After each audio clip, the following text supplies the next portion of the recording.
আমাদের নাগরিকদের স্বার্থ সমুন্নত রেখে আক্রান্ত হলে সেটা কাতারের এপাশে হোক বা কাতারে গিয়ে হোক, আমরা তাদের পাশে দাঁড়াবো। সবচাইতে বড় জাতীয় স্বার্থ হচ্ছে আমাদের জনগণ। রিলিজটা দিয়েছিলাম, সেটা আমরা শুরুই করেছিলাম আমাদের নাগরিকদের স্বার্থ সমুন্নত রেখে।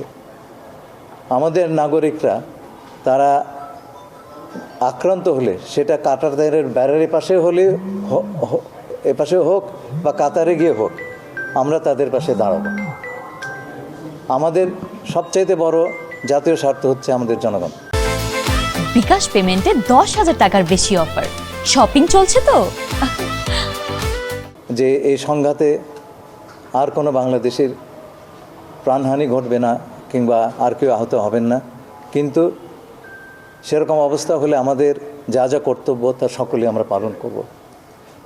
একই সঙ্গে অনেকে বিদেশে কাজ করবার জন্যে যাওয়ার প্রস্তুতি নিয়েছিলেন, তারা আটকে পড়েছেন। সেই বিষয়ে আমাদের মধ্যে কথা হয়েছে। সেই সঙ্গে আমাদের প্রতিমন্ত্রী এবং মাননীয় প্রধানমন্ত্রী পররাষ্ট্র বিষয়ক উপদেষ্টা তিনি উপস্থিত ছিলেন। আমরা যারা আটকে পড়েছেন তাদের যখন বিমান চলাচল শুরু হবে দ্রুততম সময়ে তাদেরকে যাবার বন্দোবস্ত করে দেওয়ার সকল প্রকার কার্যক্রম আমরা সম্পন্ন করার